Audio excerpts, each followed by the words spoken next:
Mark 11 அதிகாரம் 1 வசனம்.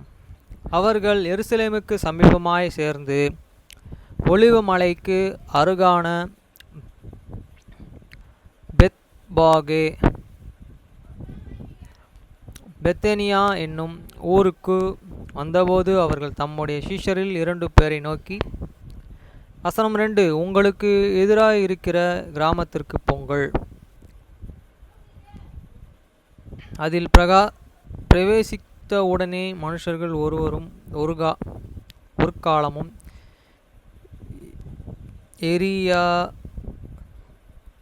எரியிராத ஒரு கழுதை குட்டி கட்டியிருக்க காண்பீர்கள். அதை அவிழ்த்து கொண்டு வாருங்கள்.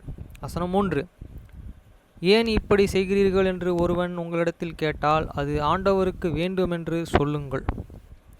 உடனே அதை இவ்விடத்திற்கு அனுப்பிவிடுவான் என்று சொல்லி அவர்களை அனுப்பினார். வசனம் 4, அவர்கள் போய் வெளியே இருவழி சந்தியில் ஒரு வாசல் அருகே கட்டியிருந்த அந்த குட்டி கண்டு அதை அவிழ்த்தார்கள். வசனம் 5, அப்பொழுது அங்கே நின்றவர்கள் சிலர், நீங்கள் குட்டியை அவிழ்க்கிறது என்னவென்றார்கள். வசனம் 6, இயேசு கற்பித்தபடியே அவர்களுக்கு உத்தரவு சொன்னார்கள். அப்பொழுது அவர்கள் போகவிட்டார்கள். வசனம் 7, அவர்கள் அந்த குட்டியை இயேசுவினிடத்திற்கு கொண்டு வந்த அதன் மேலே தங்கள் வஸ்திரங்களை போட்டார்கள். அவர்கள் அதன் மேலே ஏறினார். வசனம் 8, அநேகர்கள் தங்கள் வஸ்திரங்களை வழியிலே விரித்தார்கள். வேறு சிலர்களோ மரக்கிளைகளை தரித்து வழியிலே பரப்பினார்கள். வசனம் 9, முன் நடப்போரும் பின் நடப்போரும், ஓசன்னா, கர்த்தரின் நாமத்திலே வருகிறவர் ஸ்தோத்திரிக்கப்படவர். வசனம் 10, கர்த்தரின் நாமத்தினாலே வருகிற நம்முடைய பிதாவாகிய தாவீதின் ராஜ்யம்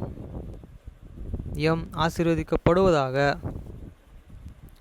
உன்னதத்தில் ஓசனா என்று சொல்லி ஆர்ப்பரித்தார்கள். வசனம் 11, அப்பொழுது இயேசு எருசலேமுக்கு வந்து தேவாலயத்தில் பிரவேசித்து எல்லாவற்றையும் சுற்றி பார்த்து சாயங்காலம் ஆன போதோ 12 கூட பெத்தானியாவுக்கு போனார். வசனம் 12, மறுநாளிலே அவர்கள் பெத்தானியாவில் இருந்து புறப்பட்டு வருகையில் அவருக்கு பசி உண்டாயிற்று. வசனம் 13, அப்பொழுது இலைகள் உள்ள ஒரு அத்தி மரத்தை தூரத்தில் கண்டு அதிலே ஏதாகிலும் அகப்படுமோ என்று பார்க்க வந்தார். அத்தி பழம் காலமாயிராதபடியினால் அவர் அதன் இடத்திலே வந்தபொழுது அதில் இலைகள் எல்லாம் வேறொன்றையும் காணவில்லை. வசனம் 14, அப்பொழுது இயேசு அதை பார்த்து, இது முதல் ஒரு காலமும் ஒருவனும் உன்னிடத்தில் புசியாதிருக்க கடவன் என்றார். அதை அவருடைய சீஷர்கள் கண்டார்கள். வசனம் 15, அவர்கள் எருசலேமுக்கு வந்தார்கள். இயேசு தேவாலயத்தில் பிரவேசித்து ஆலயத்திலே விற்கிறவர்களையும் கொள்கிறவர்களையும் துரத்திவிட்டு காசுக்காரர்களுடைய பலகைகளையும் புறா விற்கிறவர்களுடைய ஆசனங்களையும் கவிழ்த்து. வசனம் 16, ஒருவனும் தேவாலயத்தின் வழியாக யாதொரு பண்டத்தையும் கொண்டு போக விடாமல். வசனம் 17, என்னுடைய வீடு எல்லா ஜனங்களுக்கும் ஜெப வீடு எனப்படும் என்று எழுதியிருக்கவில்லையா? நீங்கள் அதை கள்ளர் குகைகளாக்கினீர்கள் என்று அவர்களுக்கு சொல்லி உபதேசித்தார். வசனம் 18, அதை வேதபாரகரும் பிரதான ஆசிரியரும் கேட்டு அவரை கொலை செய்ய வகை தேடினார்கள். ஆகிலும் ஜனங்கள் எல்லோரும் அவருடைய உபதேசத்தை குறித்து ஆச்சரியப்பட்டபடியினால் அவருக்கு பயந்தார்கள். வசனம் 19, சாயங்காலமானபோது அவர் நகரத்திலிருந்து புறப்பட்டு போனார். வசனம் 20, மறுநாளிலே காலையிலே அவர் அவ்வழியாய் போகும்பொழுது அந்த அத்தி மரம் வேரோடே பட்டு போய் இருக்கிறதை கண்டார்கள். வசனம் 21, அப்பொழுது நினைவு கூர்ந்து அவரை நோக்கி, ரபி, இதோ நீர் சபித்த அத்தி மரம் பட்டு போயிற்று என்றான். வசனம் 22, இயேசு அவர்களை நோக்கி, தேவனிடத்தில் விசுவாசம் உள்ளவர்களாய் இருங்கள். வசனம் 23, எவனாகில் இந்த மலையை பார்த்து நீ பேர்ந்து சமுத்திரத்தில் தள்ளுண்டு போ என்று சொல்லி தன் சொன்னபடியே நடக்கும் என்று தன் இருதயத்திலே சந்தேகப்படாமல் விசுவாசித்தால் அவன் சொன்னபடியே ஆகும் என்று மெய்யாகவே உங்களுக்குச் சொல்கிறேன்.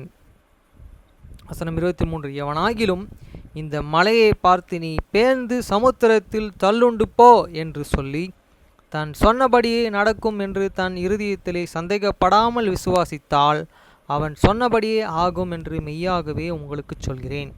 வசனம் 24. ஆதலால் நீங்கள் ஜெபம் பண்ணும் பொழுது எவைகளையே கேட்கொள்வீர்களோ அவைகள் பெற்றுக்கொள்வோம் என்று விசுவாசியுங்கள், அப்பொழுது அவைகள் உங்களுக்கு உண்டாகும் என்று சொல்கிறேன். வசனம் 24. ஆதலால் நீங்கள் ஜெபம் பண்ணும் பொழுது எவைகளை கேட்டுக்கொள்வீர்களோ அவைகளையே பெற்றுக்கொள்வோம் என்று விசுவாசியுங்கள், அப்பொழுது அவைகள் உங்களுக்கு உண்டாகும் என்று சொல்கிறேன். வசனம் 25. நீங்கள் நின்று ஜெபம் பண்ணும் பொழுது ஒருவர் பேரில் உங்களுக்கு யாதொரு குறை உண்டாயிருக்குமானால் பரலோகத்தில் இருக்கிற உங்கள் பிதா உங்கள் தப்பிதங்களை உங்களுக்கு மன்னிக்கும்படி அந்த குறைகளை அவனுக்கு மன்னியுங்கள். வசனம் 26. நீங்கள் மன்னியாதிருப்பீர்களானால் பரலோகத்தில் இருக்கிற உங்கள் பிதாவும் உங்கள் தப்பிதங்களை மன்னியாதிருப்பார் என்றார். வசனம் 27. அவர்கள் மறுபடியும் எருசலேமில் வந்தார்கள். அவர் தேவாலயத்திலே உலாவி கொண்டு இருக்கையில் பிரதான ஆசிரியரும் வேதபாரகரும் மூப்பரும் அவரிடத்தில் வந்து. வசனம் 28. நீ எந்த அதிகாரத்தினால் இவைகளை செய்கிறீர்? இவைகளை செய்கிறதற்கு அதிகாரம் உமக்கு கொடுத்தவர் யார் என்று கேட்டார்கள். வசனம் 29. இயேசு பிரதியுத்தரமாக, நானும் உங்களிடத்தில் ஒரு காரியத்தை கேட்கிறேன், நீங்கள் எனக்கு உத்தரவு சொல்லுங்கள். இப்பொழுது நானும் என்ன அதிகாரத்தினாலே இவைகளை செய்கிறேன் என்று உங்களுக்கு நான் சொல்லுவேன். வசனம் 30. யோவான் கொடுத்த ஸ்தானம் தேவனால் உண்டாயிற்றோ மனுஷரால் உண்டாயிற்றோ? எனக்கு உத்தரவு சொல்லுங்கள் என்றார். வசனம் 31. அதற்கு அவர்கள், தேவனாலே உண்டாயிற்று என்று சொல்லுவோமானால் பின்னையே அவனை விசுவாசிக்கவில்லை என்று கேட்பார். வசனம் 32. மனுஷரால் உண்டாயிற்று என்று சொல்லுவோமானால் ஜனங்களுக்கு பயப்பட வேண்டியதாக இருக்கும். எல்லோரும் யோவானை மெய்யாக தீர்க்கதரிசி என்று எண்ணுகிறார்களே என்று தங்களுக்குள்ளே ஆலோசனை பண்ணி. வசனம் 33. இயேசுவுக்கு பிரதியுத்தரமாக, எங்களுக்கு தெரியாது என்றார்கள். அப்பொழுது இயேசு, நானும் சொன்ன இன்ன அதிகாரத்தினால் இவைகளை செய்கிறேன் என்று உங்களுக்கு சொல்லேன் என்றார்.